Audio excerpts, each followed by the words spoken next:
नमस्कार, मी सौ मनीषा संजय भावसार, पुणे निगडीतून भाग्योदय ज्योतिष व हस्तरेखा आणि वास्तू व कुंडली मंथन यांच्या संयुक्त विद्यमाने आजच्या साप्ताहिक व्याख्यानमालेत सर्वांचे स्वागत करते. आजच्या वक्त्या आहेत तर आपल्या लाडक्या सौ सुवर्णाताई आणि आजचा विषय आहे विवाह योग कार्यशाळा 3. तर विवाहाचं महत्व आपण सगळं जाणतोच आणि ह्या कुंडल्या खूप येतात आपल्याकडे विवाहाच्या.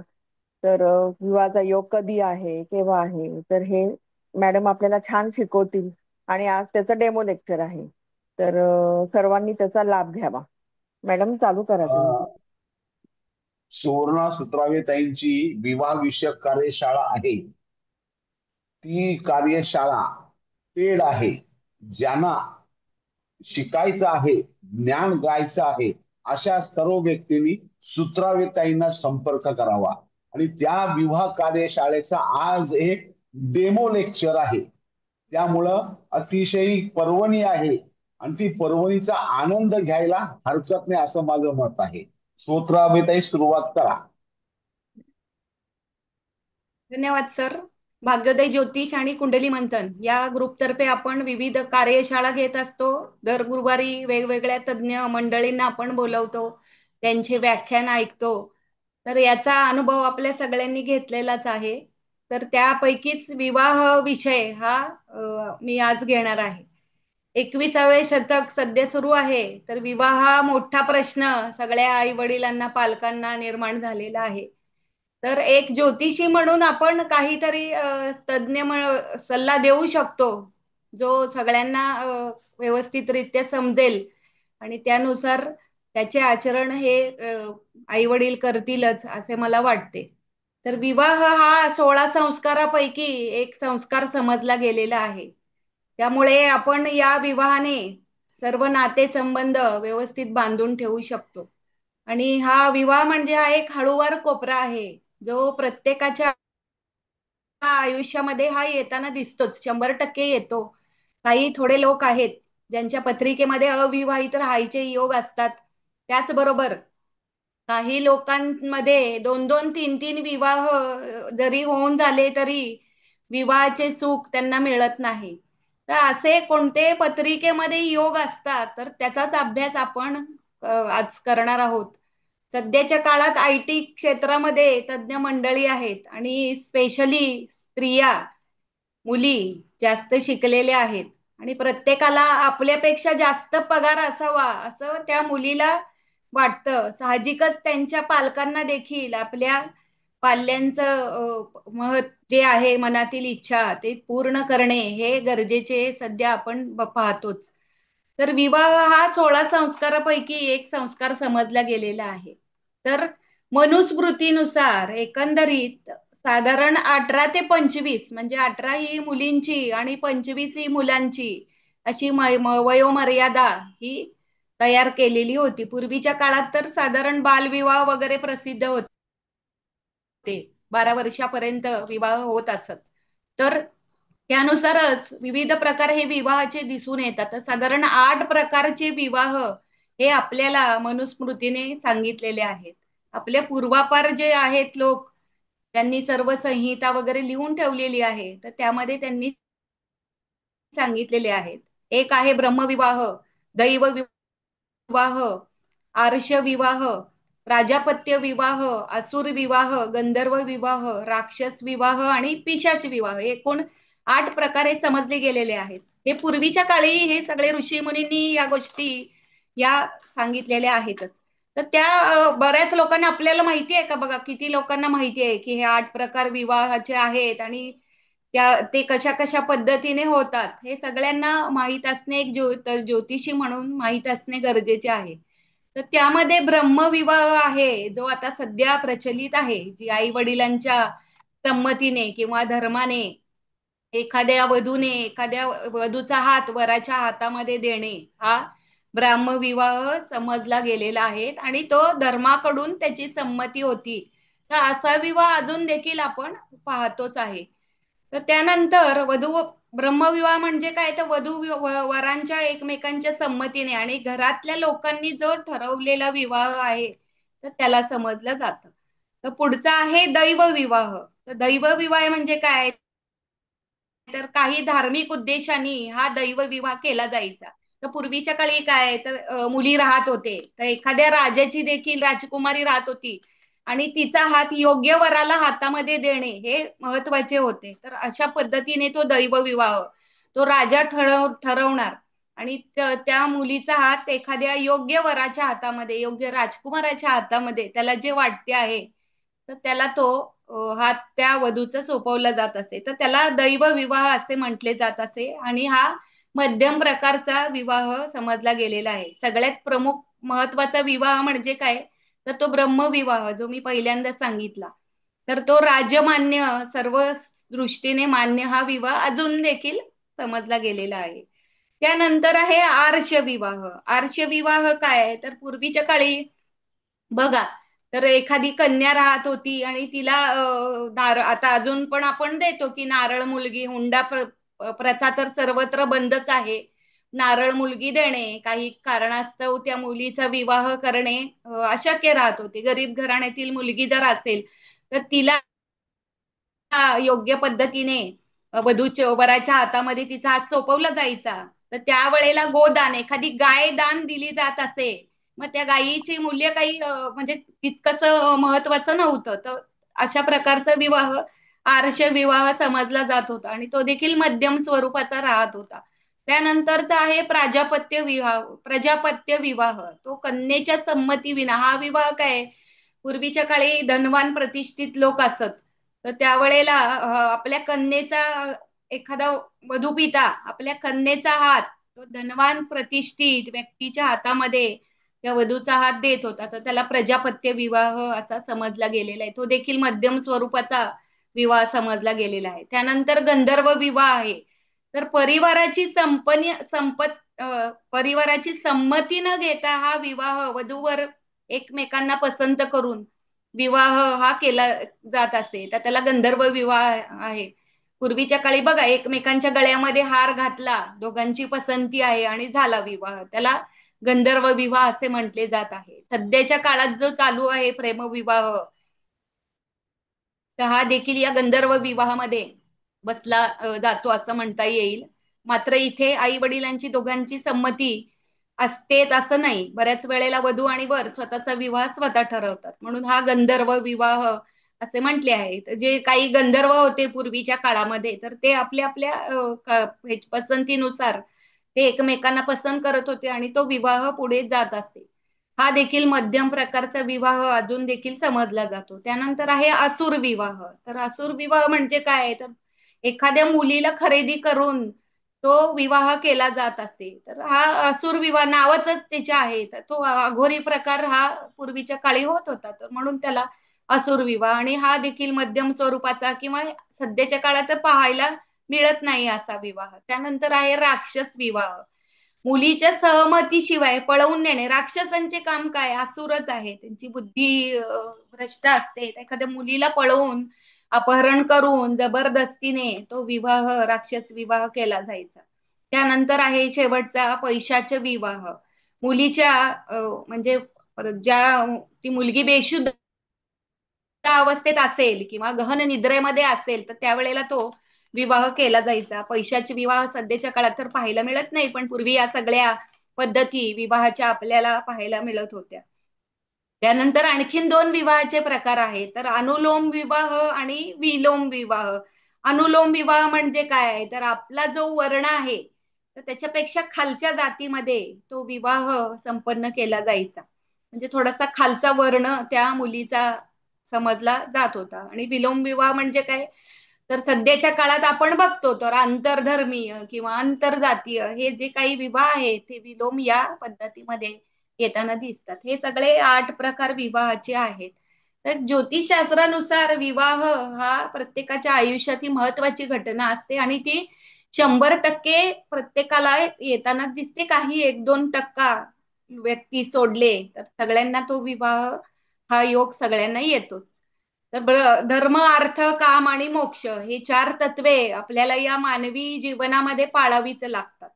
तर त्यामध्येच हा विवाह हा येतो. 16 संस्कारामध्ये तो गणला गेलेला आहे. तर ज्योतिषशास्त्रानुसार काय तर बघा, कुंडलीमध्ये कुंडली शास्त्र किंवा वैदिक शास्त्रानुसार हॅलो. साध्या सोप्या गोष्टी आहेत. एखादा योग पाहणे म्हणजे काय तर त्याचे नियम दिलेले आहेत. पूर्वजांनी किती सोप्या गोष्टी आपल्याला करून दिलेल्या आहेत बघा. तर बघा, भाव बघा कोणते आहेत एखाद्या गोष्टीचे, त्यानंतर ग्रह बघा कोणते आहेत, त्यानंतर त्यांची युती आहे का, तर युतीनुसार काही फळे मिळतात का, तर ते बघणं देखील महत्वाचं आहे. त्यानंतर दशा अंतर्दशा कोणत्या आहेत त्या देखील आपल्याला कुठल्याही गोष्टी पाहण्यासाठी आपण वैदिक शास्त्रानुसार या बघतोच बघतो.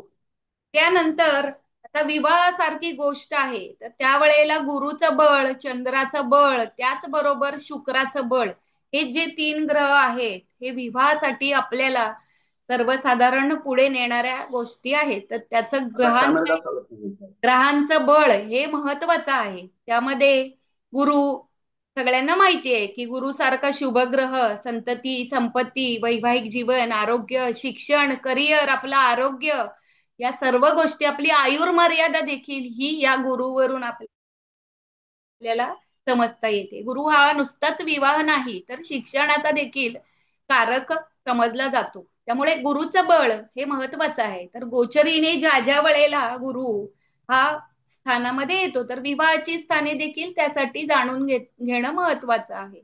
त्याचबरोबर शुक्राचं बळ, शुक्र का तर प्रत्येक व्यक्तीमध्ये शुक्राचं बळ हे महत्वाचं आहे. सर्व गोष्टींसाठी आपण प्रयत्न करतो आहे आणि त्या गोष्टींचा उपभोग तरी घ्यायला यायला पाहिजे ना. जे काही आहे कर्मयोगी लोक आपण आहे, कर्म करतो, परंतु त्याची अनुभूती आपल्याला काहीतरी प्रमाणात मिळणे आवश्यक असते. त्यासाठी हा शुक्र महत्वाचा आहे आयुष्यामध्ये. शुक्र म्हणजे काय तर शुक्र म्हणजे धन आहे, शुक्र म्हणजे पत्नी आहे, शुक्र म्हणजे तुमच्या शरीरात असणारा तो शुक्र धातू आहे, शुक्र म्हणजे या जीवनामध्ये, विरस जीवनामध्ये मिळणारा जो आनंद आहे तो उपभोग घ्यायची वृत्ती असणारा हा ग्रह म्हणजे शुक्र आहे. त्यासाठी हे शुक्राचे बळ देखील विवाहासाठी महत्वाचे आहे.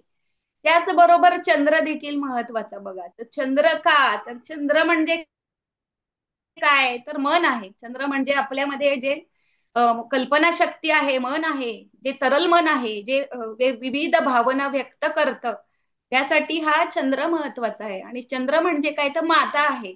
एका टप्प्यावर आपल्याला मातेला निवृत्ती द्यायची आहे आणि दुसरा जोडीदार म्हणजे शुक्राला आपल्याला जीवनामध्ये आणायचं आहे. म्हणजे आई आणि पत्नी या आयुष्यातील 2 महत्वाच्या स्त्रिया आहेत.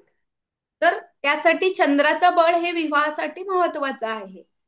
तर ह्या गोष्टी आपण पाहतोच. त्याचबरोबर विविध भाव आहेत. तर एखादी गोष्ट आपण बघतो आयुष्यामध्ये, शिक्षण बघतो, त्यानंतर करिअर बघतो, विवाह बघतो, संतती बघतो.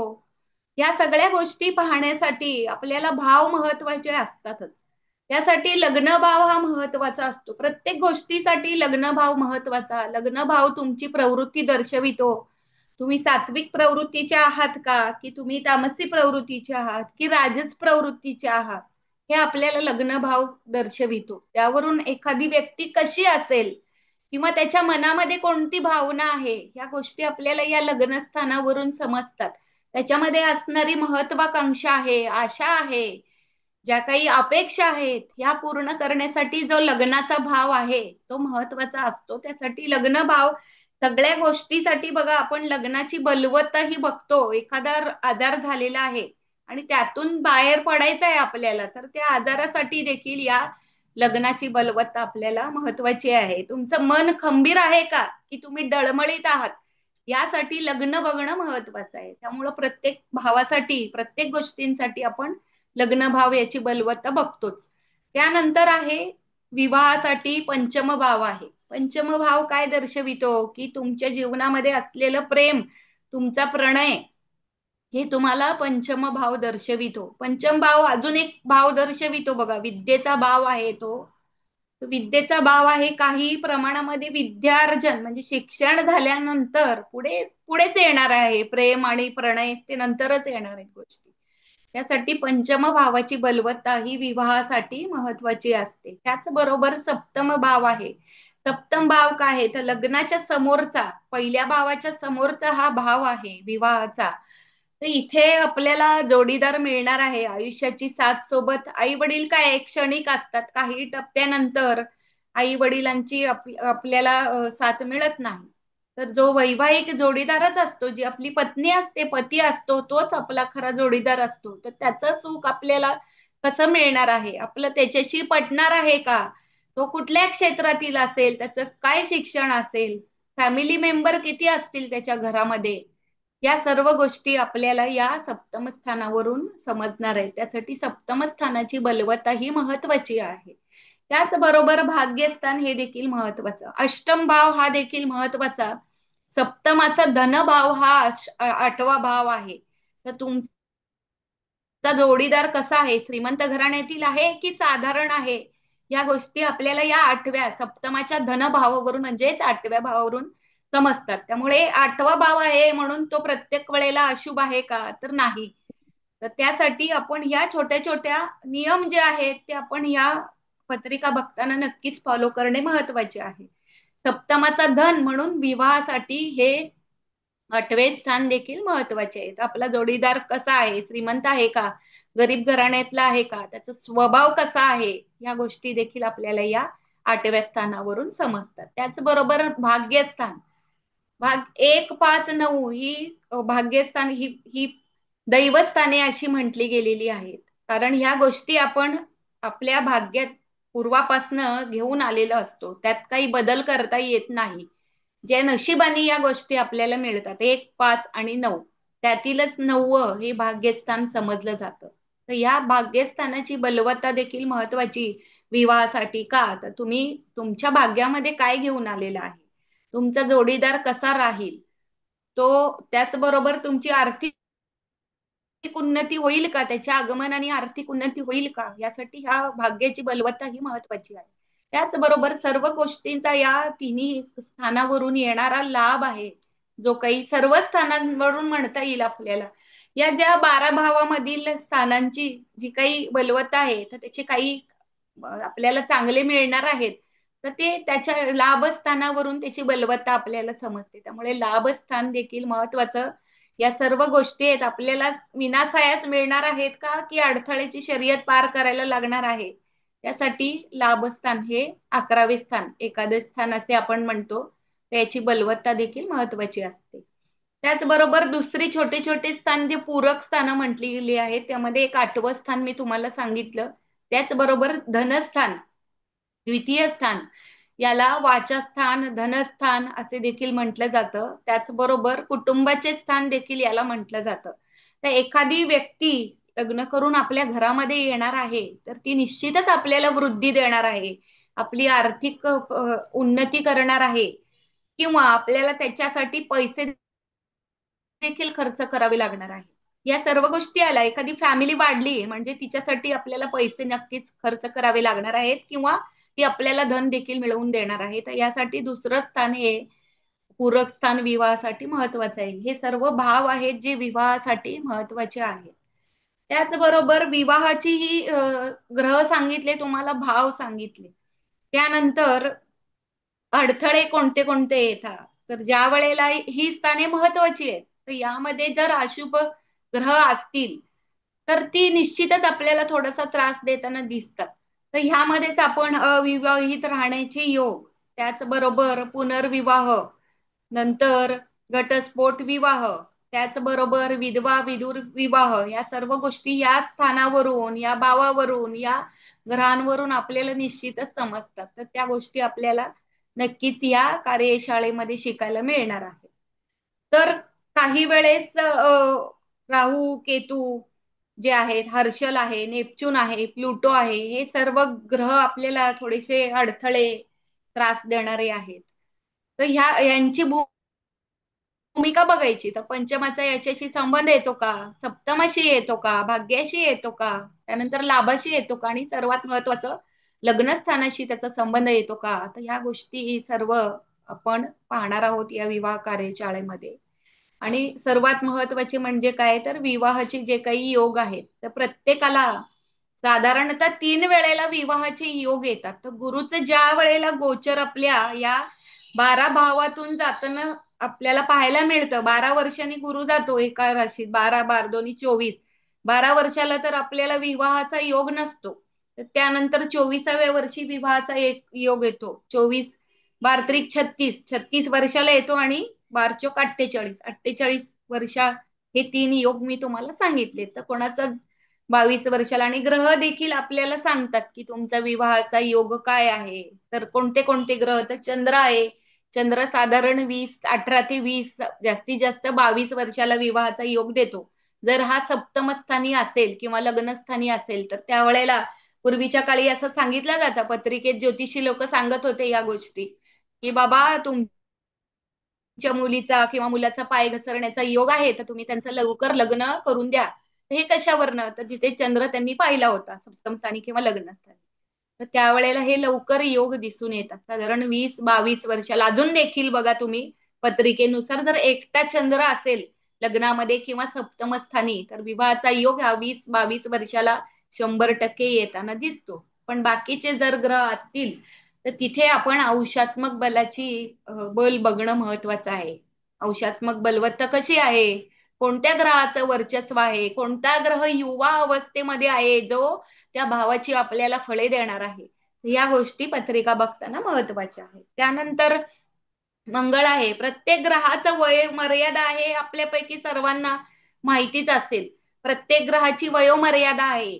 साधारण 18 ते 20 हा चंद्राची आहे, त्यामुळे विवाहाचे योग लवकर येतात. त्यानंतर मंगळ आहे 24 ते 28, 26 ते 28 असं पण म्हणता येईल सध्याच्या काळाचा विचार करता. तर त्या ज्या वेळेला तुमच्या पत्रिकेमध्ये लग्नात मंगळ आहे, सप्तमात मंगळ आहे, तर साधारण 26 ते 28 वर्षाला विवाह आपल्याला झालेला दिसून येतो. बघा तुम्ही, एकटा मंगळ आहे का तुमच्या पत्रिकेत, लग्नामध्ये आहे का, एकटा म्हणते मी. त्याच्याबरोबर जर बाकीचे ग्रह असतील तर मग साधारण ग्रहांच्या बलवत्तेनुसार ही फळे आपल्याला पुढे मागे झालेली दिसून येतात. तर एकटा मंगळ असेल तर साधारण 24 ते 28 वर्षाला विवाह झालेला दिसून येतो. त्यानंतर आहे रवी. रवीचा पण कालावधी या दरम्यानच आहे, कारण रवी आहे तो आपल्याला करिअरला लावतो, कामाला लावतो, पैसे मिळवायला मदत करतो. तर साधारण 24 ते 30 बघा. सरकारी नोकरीची बघा वयोमर्यादा दिलेली आहे, ती रवीवरूनच दिलेली आहे. साधारण 24 ते 30 हा वर्ष. 30 नंतर आपल्याला सरकारी नोकरीचे योग नसतात, निघून जातात. आपण ह्या कालावधीतच धडपड करतो. हा रवीचा कालावधी आहे. रवीचं वय हे आहे की साधारण 26 ते 28, जास्तीत जास्त 30 पर्यंत आपल्याला या वयाचा ग्रहाचा विचार करता विवाहाचे योग आपल्याला दिसून येतात.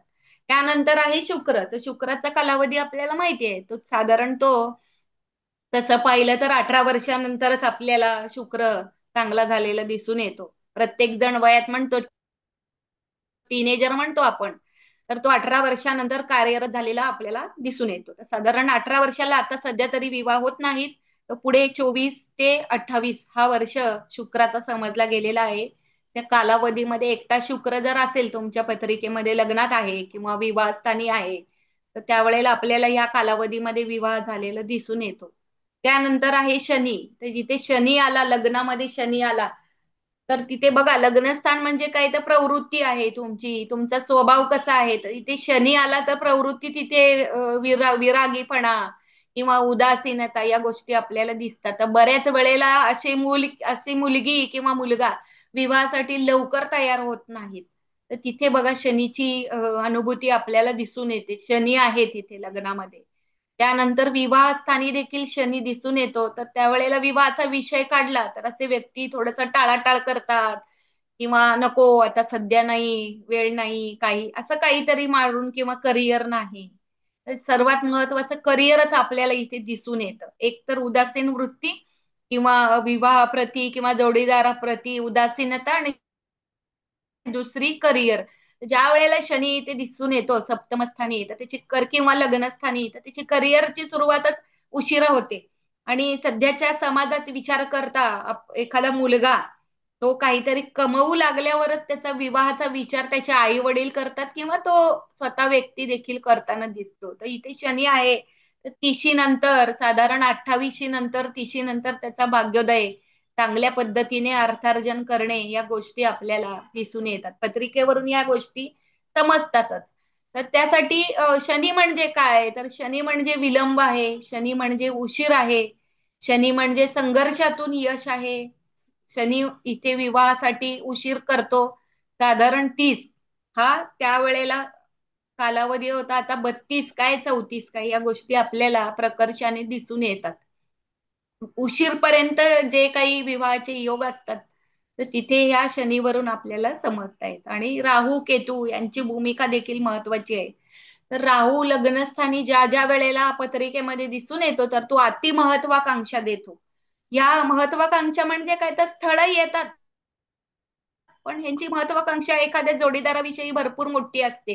त्यांना पटत नाहीत गोष्टी, त्यांच्या ह्याच्यामध्ये चौकट जी ठरवलेली असते, तर तिथे त्या गोष्टी बसत नाहीत. त्यामुळं तो उशीर होणार, राहू आपल्याला उशीर देणार, महत्वाकांक्षा जास्त असते. आणि त्याची पूर्तता करायला हा राहू मदत करतो. साम दाम दंड भेद नीती ह्या गोष्टी ज्या कलियुग सध्याच्या काळामध्ये 21व्या शतकाच्या काळामध्ये महत्वाच्या आहेत, नाही तर आपण कुठेतरी मागे पडू. तर या गोष्टी राहू केतू आपल्याला अ, देताना दिसतात. म्हणून राहू आणि केतूला कलियुगाचे ग्रह देखील म्हटलेले आहे.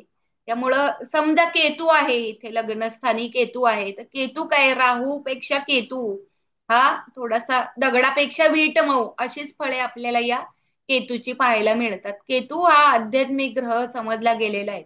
ज्या वेळेला लग्नस्थानी हा केतू आपल्याला पाहायला मिळतो, तर ती व्यक्ती देवधर्म करायला लागते, भरपूर देवधर्म करते करते करते, आणि मग त्याची विवाहासाठी इच्छा निर्माण होत नाही. कुठेतरी काहीतरी तिथे हा केतू त्रास आपल्याला देतो. समजा सप्तम स्थानी देखील आहे तो केतू, तर तिथे देखील हा केतू असल्यामुळे उशीर होतो. ही एक गोष्ट झाली राहू केतूच्या बाबतीत. दुसरी गोष्ट काय आहे, तर बऱ्याच वेळेला राहू केतू हे लग्नस्थान आणि विवाहस्थान सप्तमाशी जर संबंध दिसला, तर तिथे निश्चितच विवाह हा परजातीमध्ये प्रेमविवाह या गोष्टी आपल्याला राहू केतू करायला लावतात. तर या गोष्टी तुम्ही पत्रिकांचा तुम्ही अभ्यास करतच असाल, तर त्यामध्ये तुम्ही बघा राहू आणि केतूची ही भूमिका, लग्नातील असणारा राहू, लग्न सप्तमात असणारा केतू, या गोष्टी आपल्याला दर्शवितात. त्याचबरोबर हर्षल आहे. हर्षल हा जर लग्नस्थानी असेल, तर हर्षल म्हणजे काय, तर मंगळाच्या 100 पटीतली फळे देणारा ग्रह आहे. तर तिथे तापटपणा जास्त आपल्याला दिसून येतो. तर त्या पायी किंवा संशोधन वृत्ती असते. हर्षल आहे म्हणजे काहीतरी वेगळं करणे, वेगळी अपेक्षा, एखाद्या जोडीदाराकडनं देखील वेगळं पाहिजे, वेगळेपणा त्याला अपेक्षित असतो. हर्षल असेल तर सप्तमास तोच हर्षल आहे, तर त्यावेळेला काय करतो, तर तडकाफडकी घटना तो घडवतो सप्तमातील हर्षल. तर बऱ्याच वेळेला प्रेमविवाह किंवा पळून जाऊन विवाह, रूढीबाह्य विवाह या ज्या ज्या काही गोष्टी आहेत, तर तिथे सप्तमात हर्षल तुम्हाला दिसून येतो. फक्त एकटा हर्षल म्हणते, आणखीन जर पापग्रह असतील तर मग आणखीन वेगळ्या गोष्टी घडतात. तर सप्तमातील हर्षल हा पळून जाऊन लग्न करायला लावतो, पण तो टिकून देतो का, तर त्यावर शुभग्रहाची जर दृष्टी असेल, गुरुची जर चांगली दृष्टी असेल, तर तो विवाह टिकतो, नाही तर तो विवाह टिकत नाही. हर्षलचा हे महत्वाची भूमिका आहे. सप्तमात विवाहाच्या स्थानी हा असेल, तर तडकाफडकी लग्न करतो, आणि त्यानंतर 10 दिवस, 15 दिवस, महिना, 3 महिने, वर्षात तो घटस्फोटाची योग देखील बऱ्याच वेळेला देताना दिसतो. तर या गोष्टी आपल्याला हर्षलशी अनुभवताना दिसतात. त्यानंतर आहे प्लुटो आहे. प्लुटो देखील तो थोडा विक्षिप्त ग्रह आहे. प्लुटो देखील शनी आणि बुधाचं कॉम्बिनेशन प्लुटोला समजलं जातं. तर बघा, शनी आहे, शनी आणि बुध काय येतात, दोन्ही नपुंसक ग्रह आहेत. तर त्यामुळे इथे हे कॉम्बिनेशन आपल्याला जर प्लुटो असेल, तर तिथे तो जोडीदार जेव्हा निवडतो, किंवा शक्यतो निवडतच नाही, टाळाटाळ करतो, उशीर होतो, त्याच्या मनातल्या गोष्टी तो सांगत नाही, इतरांपुढे प्रकट करत नाही. तर त्यामुळं घरातले वैतागतात, की बाबा का हा लग्नासाठी तयार होत नाहीये. या गोष्टी आपल्याला ह्या ज्योतिषी म्हणून त्या समजून येतातच निश्चित. त्यामुळे हर्षल, प्लुटोची भूमिका ही महत्वाची आहे. त्याचबरोबर नेपच्यून हा देखील आपल्याला पाहायला मिळतो. नेपच्यून हा ग्रह फसवा ग्रह समजला गेलेला आहे. तो चंद्राच्या 1000 पटीमधील फळे देताना दिसतो. तो देखील जलतत्वाचा ग्रह आहे. आपल्याला डोळ्यांनी जे काही दिसतंय, तर त्याच्या पलीकडचं पाहायला तो नेपच्यून लावतो. आणि दोन्ही प्रकारच्या भूमिका आपल्याला नेपच्यून बजावताना दिसतो. झालं चांगलं तर चांगलं, समाधी अवस्था जी आहे तर तो कोण देणार आहे, तर तो नेपच्यून देणार आहे. त्याचबरोबर ऐहिक जीवनामध्ये नेपच्यून कशी भूमिका देतो, तर फसवणुकीचे चान्सेस आपल्याला नेपच्यून असताना जास्त दिसून येतात. किंवा चंद्रच आहे आणि जास्त पटीतील त्याची फळे आहेत म्हणजे वाहवत जाणे किंवा भरकटत जाणे, या गोष्टी ह्या नेपच्यूनशी संबंधित आपल्याला दिसून येतात. एखादी व्यक्ती प्रेमात पडते, लग्नामध्ये जर नेपच्यून आहे, सप्तमात जर नेपच्यून आहे, तर तिथे ती व्यक्ती प्रेमात पडते आणि भरकटत भरकटत जाते. मग तो योग्य जोडीदार आहे का नाही आपला, की तो असंच फिरवत आहे, या गोष्टी कळायला थोडासा उशीर होतो. त्यामुळे नेपच्यून ज्या वेळेला आपल्याला दिसून येतो ज्या ज्या भावांमध्ये, तर तिथे सांभाळून राहणे महत्वाचे असते. तर ज्या वेळेला आपल्याला लग्नात किंवा सप्तमात हा नेपच्यून दिसलाय, पंचमात दिसलेला आहे, भाग्यात दिसलेला आहे, त्यावेळेला त्या व्यक्तीला आपल्याला तू बाबा जपून या गोष्टी सांगणं महत्वाचं आहे. तर या गोष्टी नेपच्यूनशी सगळ्या संबंधित असतात. अर्थातच हे प्रत्येक ग्रह एक एकटे असतील आणि समजा बाकीच्या पापग्रहांबरोबर असतील, की राहू केतू आहेत, मंगळ आहे, शनी आहे, या ज्या ज्या ग्रहांबरोबर युतीमध्ये जर आहे, तर मग आणखीनच थोडस दुधामध्ये मिठाचा कडा किंवा अ, ह्या गोष्टी आपल्याला दिसून येतात. तर या सगळ्या गोष्टी ग्रहांवरून समजतात, ग्रहांचे वय समजतं आणि एखादा जोडीदाराचा विवाहाचा योग, विवाहाचा योग काढणे हे महत्वाचं आहे. तर एक ज्योतिषी म्हणून विवाहाचा योग आपण व्यवस्थित सांगू शकतो. तर साधारण हे सगळे योग पाहायचे. त्यानंतर गुरुचं भ्रमण तुम्हाला सांगितलंय, गोचर गुरुचं भ्रमण तुम्हाला सांगितलंय, तर ते साधारण 24, 36 आणि 48 हे महत्वाचं आहे. तर तो कालावधी येतो का बघा. साधारण अ, गुरुचं लग्नातून, पंचमातून, सप्तमातून, भाग्यातून आणि त्याचबरोबर लाभातून हे भ्रमण आपल्याला निश्चित पाहायला मिळतं, ज्या ज्या वेळेला विवाह झालेले असतात. तर हे आहेत का, आपला विवाह झालेला आहे, तर आपण पडताळून बघा आपल्या पत्रिकेमध्ये ते कधी योग आलेले आहेत, तर ते बघा. गुरुचं गोचर कसं होतं, आपली जी तारीख निघालेली आहे ना लग्नाची, तर त्यावेळेला गुरुचं गोचर होतं का या स्थानामधून मी जे सांगितले आहे, तर तिथे आपल्याला पाहायला मिळतं, 100% पाहायला मिळतं. त्याचबरोबर दशांचा विचार देखील महत्वाचा आहे. तर एखादी घटना घडणार आहे, कधी घडणार आहे, त्याचा कालावधी काय, तर ती असंच बरेच मोठे ग्रह आहे इथून फिरणार आहे, हे गोचरनी तर अचूक 100% फळे मिळतात, परंतु दशा महादशा विदशा आहेत ते आपल्याला अॅक्युरसी आणण्यासाठी मदत करतात. तर त्यावेळेला बघा विवाहाचे ज्या ज्या वेळेला योग येतात तेव्हा लग्नेशाची महादशा आहे का, त्यानंतर अंतर्दशा आहे का, विदशा आहे का, तर बऱ्याच वेळेला या भावाशी संबंधित लग्नस्थान, नंतर कुटुंबस्थान म्हणजे द्वितीयेश किंवा पंचमेश किंवा सप्तमेश किंवा भाग्येश किंवा लाभेश, या ग्रहांच्या दशा, अंतर्दशा, विदशा आपल्याला या विवाहाचे योग ज्या ज्या वेळेला येतात त्यावेळेला दिसून आलेले असतात. तर हे निश्चितच आपल्याला या गोष्टी विवाह योगामध्ये निश्चित समजतात. त्यानंतर पत्रिका देखील आपण सोडवणार आहे. पत्रिका सोडवत असताना हेच सगळे आपण तपासणार आहे. हे सर्व योग आहेत का? कधी झाला? कालावधी, झालेल्या गोष्टी आधी पडताळून बघायच्या. त्यानंतर आपण नवीन पत्रिका मार्गदर्शन करताना त्या गोष्टी याच्याशी संबंध आहे का, तर या गोष्टी आपल्याला सर्व समजणार आहेतच. विवाह हा तसा खूप मोठा चॅप्टर आहे. त्यानंतर आंतरधर्मीय विवाह कसे होतील, काही लोक वेगवेगळ्या जातीमध्ये जे साधारण सर्व समाजाला मान्य नाही, तर त्यांच्याशी विवाह करतात. तर या गोष्टी देखील आपल्याला पत्रिका पाहून सांगता येते. तर हेच सगळे योग आपण या विवाह कार्यशाळेमध्ये तपासणार आहे. विवाह विलंब का झाला, तर त्यावेळेला बऱ्याच वेळेला शनी मंगळाची युती आपल्याला पाहायला मिळते. तिथे घटस्फोटाचे योग देखील दिसून येतात, तर तिथे देखील शनी मंगळाचा मोठा वाटा आपल्याला पाहायला मिळतो.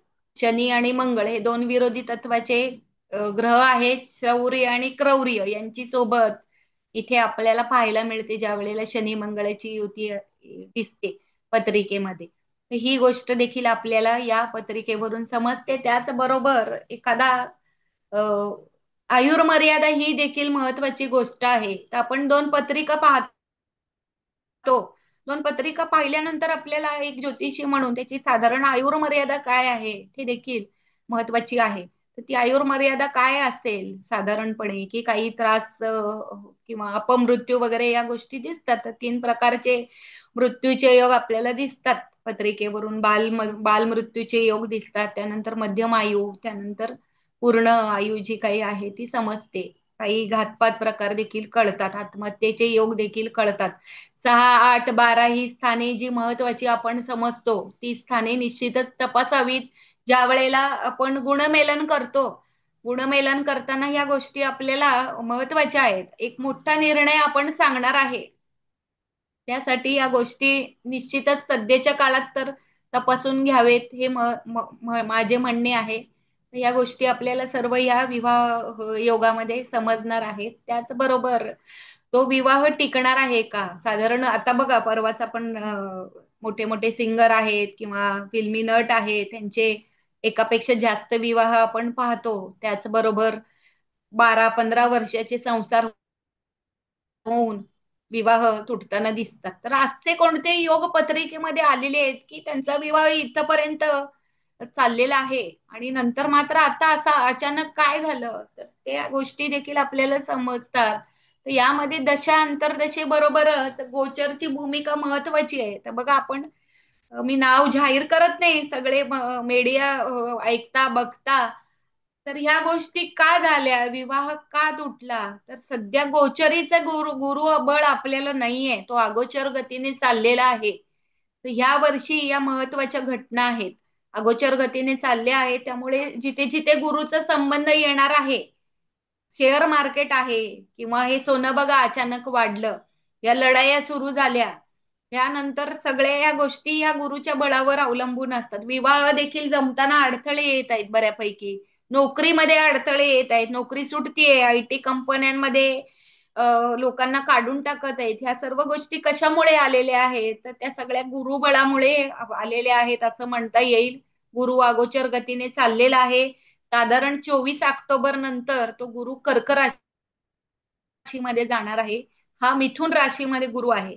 तर मिथुन राशीचा गुणधर्म काय आहे, तर ती द्विस्वभाव चंचल राशी आहे.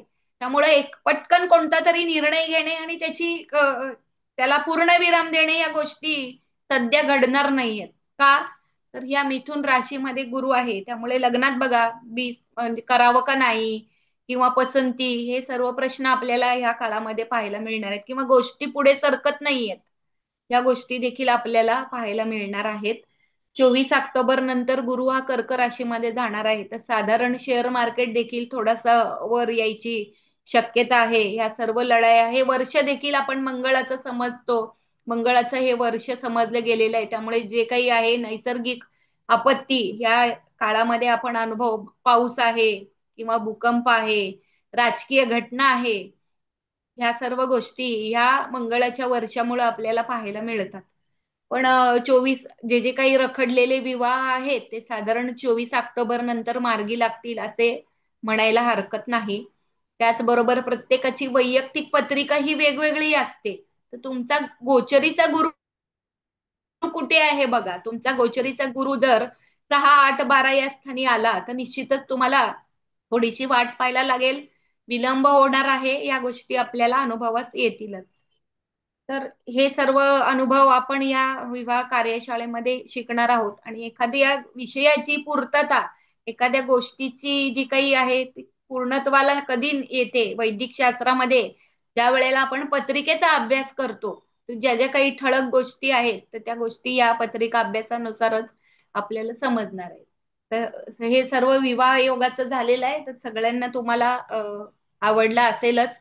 अजूनही कोणाला जर करायची असेल विवाह कार्यशाळा, तर तुम्ही संपर्क करा आणि आजच्या या